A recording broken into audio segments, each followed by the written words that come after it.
مسیحیوں کا آخری ہدف جلالی حالت ہے۔ خدا نے نجات کا سفر جلالی حالت کے لیے بلانے سے پہلے ہی شروع کر دیا تھا۔ ہمارا خداوند نجات کے اس سفر کو مکمل کرنے آ رہا ہے۔ ابدی اور غیر متغیر کلام خدا، خدا کو جاننا۔ بائبل جو وقت سے ماورا ہے، خدا کو جاننا، حصہ 16، نجات کا سفر۔ ایمان کی مسیحی زندگی کے سفر کو سمجھنا واضح معلوم ہو سکتا ہے، لیکن یہ بہت ضروری ہے۔ مسیحی طبعی طور پر اس دنیا میں پیدا ہوئے اور اس دنیا کے لوگوں کی حیثیت سے زندگی گزاری، لیکن خدا کے وقت پر خدا کے فضل سے بلائے گئے اور اس کے فرزند بن گئے، اس لیے ان کی حیثیت بدل گئی۔ دنیا سے خدا کی طرف ان کی وابستگی میں تبدیلی آئی، تاہم اگرچہ ان کی وابستگی اور حیثیت واضح طور پر بدل گئی ہے، لیکن وہ اب بھی ایک دنیا دار کی زندگی اور گنہگار کی زندگی کو دہراتے ہوئے خدا کے فرزند کے لائق زندگی گزارنے کے قابل نہیں ہیں، اور ان کی بطور مسیحی شناخت وقتاً فوقتاً متزلزل ہوتی رہتی ہے۔ ایسے وقت میں ہمیں یہ معلوم کرنا چاہیے کہ ہم کس سمت میں جا رہے ہیں۔ ہمیں یہ نہیں بھولنا چاہیے کہ ہماری حیثیت مکمل نہیں بلکہ آگے بڑھ رہی ہے، اگرچہ ہم میں کمی ہے اور رہے گی۔ اگر ہم جس سمت جا رہے ہیں وہ درست ہے تو ہم ایمان اور نجات کے اس سفر پر آگے بڑھ سکتے ہیں۔ ہم سے پہلے ایمان کی راہ پر چلنے والے ایمان کے علم بردار بھی انہی خدشات اور کشمکش کے درمیان اپنے ایمان اور نجات کے سفر کو تلاش کرنے میں کامیاب ہوئے۔ ہمارے ایمان کے علم بردار جو ایمان کی راہ پر ہم سے پہلے گزر چکے ہیں، وہ بھی ہر ایک اپنے اپنے طریقے سے اسی طرح کے شکوک و شبہات سے دوچار ہوئے ہیں جیسا کہ وہ اپنے ایمان اور نجات کے سفر کی تلاش میں تھے۔ ایمان کا سفر تقدیر سے شروع ہوتا ہے اور اس دنیا میں نیا جنم، تبدیلی، ایمان، راستی اور لے پالکی شامل ہے، جس میں بلاہٹ اور استقامت، جس میں مقدسیت اور بالآخر جلال شامل ہے۔ تاہم یہ سفر زمانی ترتیب کے بجائے منطقی ہے۔ نجات کا یہ سفر سمجھ فراہم کرتا ہے اور ایک مسیحی کے ایمانی سفر کی سمت کو جانچنے میں مدد کرتا ہے، لیکن یہ ضروری نہیں کہ ہر مرحلے پر قابل غور نمایاں تبدیلیاں رونما ہوں۔ ایک کہانی کے نقطہ نظر سے اگر ہم نجات کے اس سفر کو دیکھیں تو بلاہٹ سے پہلے کو تقدیر کے طور پر دیکھا جا سکتا ہے۔ بلاہٹ کو مقصد کے طور پر، گنہگار کے طور پر زندگی، ایک مسافر کے طور پر زندگی کو گھر کی طرف سفر، تقدیس کے طور پر اور آرام کو بطور جلال دیکھا جا سکتا ہے۔ پہلے سے مقرر یا تقدیر۔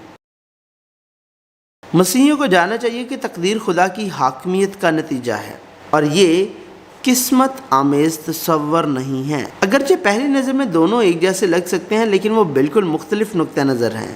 اگر تقدیر کو پیدائش سے پیشتر طے شدہ قسمت سے تعبیر کیا جاتا ہے، جہاں زندگی کی ہر چیز پہلے سے طے شدہ ہوتی ہے، اسے کسی کوشش یا کام سے تبدیل نہیں کیا جا سکتا، تو تقدیر کا سیوٹریولوجی کے تصور سے گہرا تعلق ہے۔ مسیحیت میں لفظ خدا کی خود مختار پروردگاری زندگی کے مجموعی شعبے میں لفظ پیشن گوئی سے زیادہ مناسب، اور خدا کی خود مختار پروردگاری یہ فرض کرتی ہے کہ ایک بھلا اور کامل خدا اپنے لوگوں کی مکمل رہنمائی کرتا ہے۔ لہٰذا خدا نے دنیا کی تخلیق سے پہلے ہی اپنے لوگوں کا تعین کر رکھا ہے اور اپنے وقت پر اپنے لوگوں کو بلاہٹ دی۔ چنانچہ اس نے ہم کو بنائے عالم سے پیشتر اس میں چن لیا تاکہ ہم اس کے نزدیک محبت میں پاک اور بے عیب ہوں، اور اس نے اپنی مرضی کے نیک ارادہ کے موافق ہمیں اپنے لیے پیشتر سے مقرر کیا کہ یسوع مسیح کے وسیلے سے اس کے لے پالک بیٹے ہوں۔ لہٰذا اگرچہ ہم جسمانی حیثیت سے اس دنیا میں پیدا ہوئے، لیکن ایمان سے ہم پہچان سکتے ہیں کہ ہماری شہریت اس دنیا کی نہیں بلکہ آسمان کی ہے، مگر ہمارا وطن آسمان پر ہے اور ہم ایک منجی یعنی خداوند یسوع مسیح کے وہاں سے آنے کے انتظار میں ہیں۔ اگر قسمت ایک بہت ہی مستقبلی تصور ہے تو ہم تقدیر اور خدا کی خود مختاری کو ماضی کے تصورات کے طور پر دیکھ سکتے ہیں۔ دوسرے الفاظ میں، اگر قسمت کا فیصلہ پہلے سے ہی ہو چکا ہے تو حال سے مستقبل کو دیکھ کر میری پوری کوشش بے معنی ہو جاتی ہے۔ تاہم خدا کی خود مختاری یہ ہے کے ماضی پر حال سے نظر ڈالیں اور اس بات کا اعتراف کریں کہ سب کچھ خدا کا خود مختار عمل تھا، اور جب مستقبل کو دیکھتے ہیں تو ہم اس خدا پر یقین رکھتے ہیں جو ہماری رہنمائی کرتا ہے اور ہمیں دی گئی زندگی کی پیروی کرنے کی پوری کوشش کرتا ہے۔ اور جب ہم مستقبل میں کسی وقت سے اپنے حال پر نظر ڈالتے ہیں تو ہمیں یہ اعتراف کرنا ہے کہ یہ سب کچھ خدا کے فضل سے ہوا اور ہماری راست بازی اور قابلیت نہیں، بلکہ خدا کی خود مختاری تھی۔ بلاہٹ۔ بلانے کو بلاہٹ کہا جا سکتا ہے چونکہ روح القدس خدا کے عملی فضل کا پیغام رساں ہے اور جو اس فضل کو مؤثر طریقے سے لاگو کرتا ہے۔ بلایا جانا یہ بتا رہا ہے کہ روح القدس آ چکا ہے۔ مزید برآں اس بلانے کی اس منطقی ترتیب کو بلاہٹ، نئی پیدائش، توبہ، ایمان، راستی اور لے پالکی کے طور پر بیان کیا جا سکتا ہے، لیکن در حقیقت بلاہٹ کے لمحہ پر تمام واقعات بیک وقت رونما ہوتے ہیں۔ دوسرے لفظوں میں جب خدا کے فضل سے روح القدس کے آنے سے ہم پر فضل آتا ہے تو ہم کہہ سکتے ہیں کہ ہم نئے سرے سے پیدا ہوئے، نئی زندگی پائی، اور ہم اس رجحان کو توبہ یا پیچھے مڑنے یا پچھتاوے کے طور پر بیان کر سکتے ہیں۔ توبہ کا مطلب یہ ہے کہ اگرچہ ہم اب بھی زندگی کے تمام پہلوؤں میں گنہگار ہیں، ہم اپنی سابقہ زندگی سے خدا کی طرف رخ کرتے ہیں۔ مزید برآں وہ لوگ جو بلائے گئے، نئے سرے سے پیدا ہوئے اور خدا کی طرف پلٹ گئے، ان کے اندر ایمان پیدا ہوتا ہے اور انہیں راست باز کہا جا سکتا ہے، اگرچہ وہ گنہگار ہی کیوں نہ ہوں، مگر اس کے فضل کے سبب سے، اس مخلصی کے وسیلے سے جو یسوع مسیح میں ہے، مفت راست باز ٹھہرائے جاتے ہیں۔ اور گود لینے سے مراد حیاتیاتی طور پر نہیں بلکہ قانونی طور پر خدا کا فرزند بننا ہے، کیونکہ تم کو غلامی کی روح نہیں ملی جس سے پھر ڈر پیدا ہو، بلکہ لے پالک ہونے کی روح ملی جس سے ہم ابا یعنی اے باپ کہہ کر پکارتے ہیں۔ یہ تمام سفر ایک ساتھ اور منطقی ترتیب میں بغیر کسی وقت کے فرق کے آگے بڑھتے ہیں۔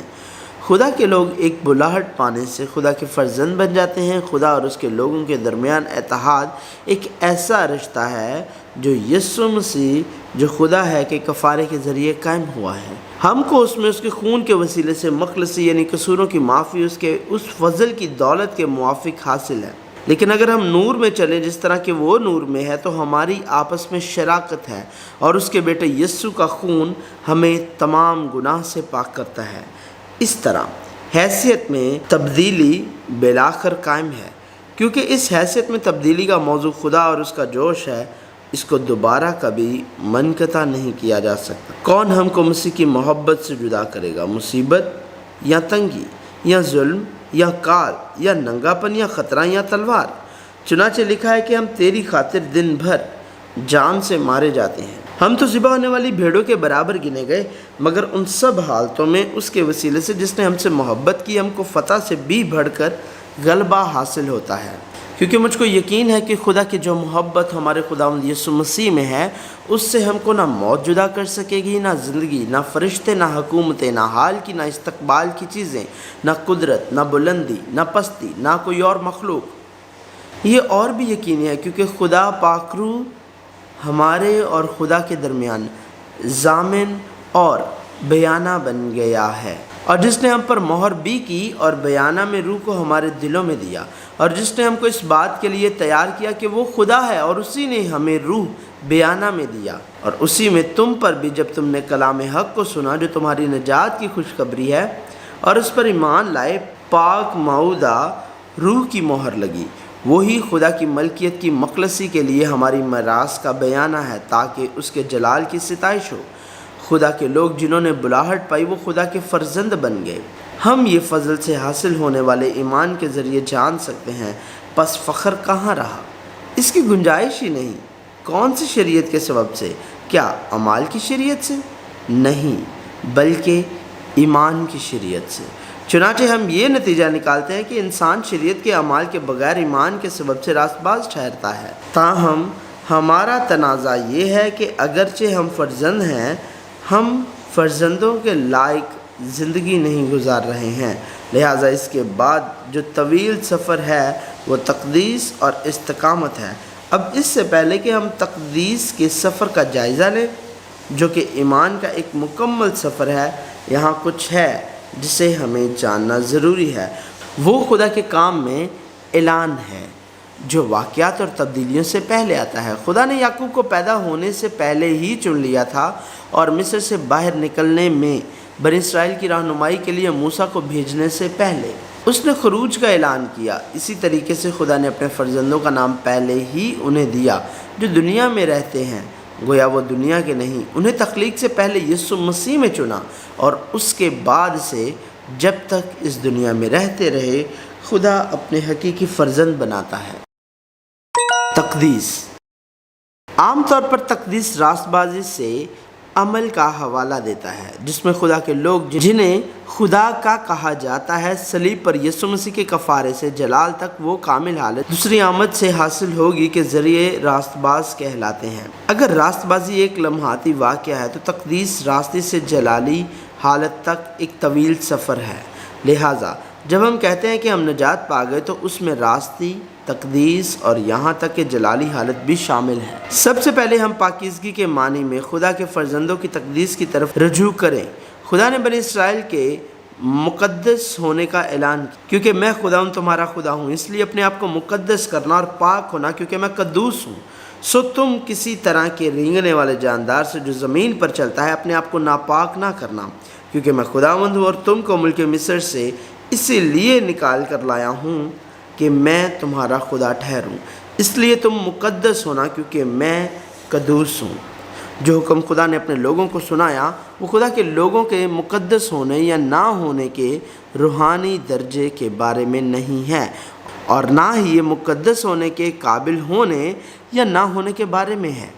ہو سکتا ہے وہ اپنے طور پر ایسا نہ کر سکیں، لیکن خدا اپنے لوگوں کو ضرور مقدس بنائے گا۔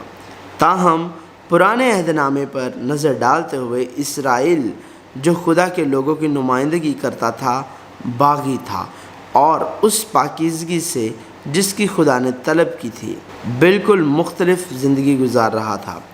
بنی اسرائیل اور بنی یہودا اپنی جوانی سے اب تک فقط وہی کرتے آئے ہیں جو میری نظر میں برا ہے۔ وہ اور ان کے باپ دادا آج کے دن تک میرے گنہگار ہوتے آئے ہیں۔ اے اسرائیل، تو جبا کے ایام سے گناہ کرتا آیا ہے، وہ وہیں ٹھہرے رہے۔ خدا نے واضح طور پر بیان کیا مقدس ہو، لہٰذا اسرائیل خدا کے لوگوں کی زندگیوں کو پاکیزگی کی طرف بڑھنا پڑتا۔ تاہم عہد نامہ قدیم میں ان کی زندگی تقدیس کی طرف نہیں بلکہ سرکشی کی طرف گئی۔ ہمیں اس حصے کو اچھی طرح سمجھنا چاہیے۔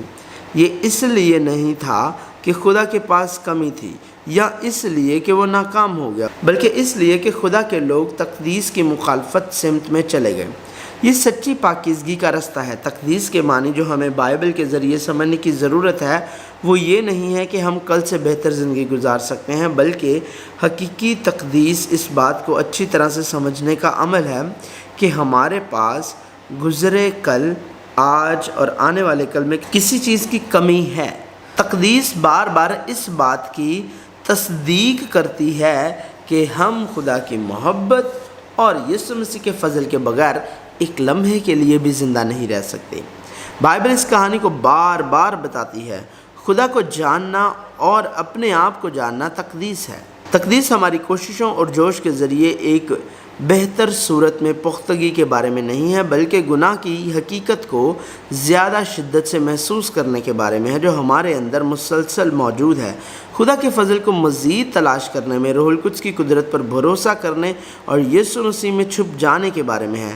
تقدیس کے عمل کے ذریعے ہمارے فقر میں اضافہ نہیں ہوتا ہے، بلکہ ہم زیادہ خودی سے انکاری اور عاجز ہو جاتے ہیں، جبکہ خدا کی محبت، یسوع مسیح کا فضل اور روح القدس کی قدرت عظیم تر ہوتی جاتی ہے۔ اس لیے پولس بجائے اس کے کہ وہ کسی ایسی جگہ پر جا سکے جہاں وہ خود کو مزید ظاہر کر سکے اور مضبوط ہو سکے، ایک ایسی جگہ گیا جہاں وہ عاجز تھا اور اس کی کمزوری ظاہر ہوئی۔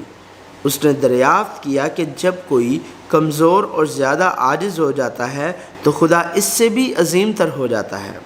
مگر اس نے مجھ سے کہا کہ میرا فضل تیرے لیے کافی ہے، کیونکہ میری قدرت کمزوری میں پوری ہوتی ہے۔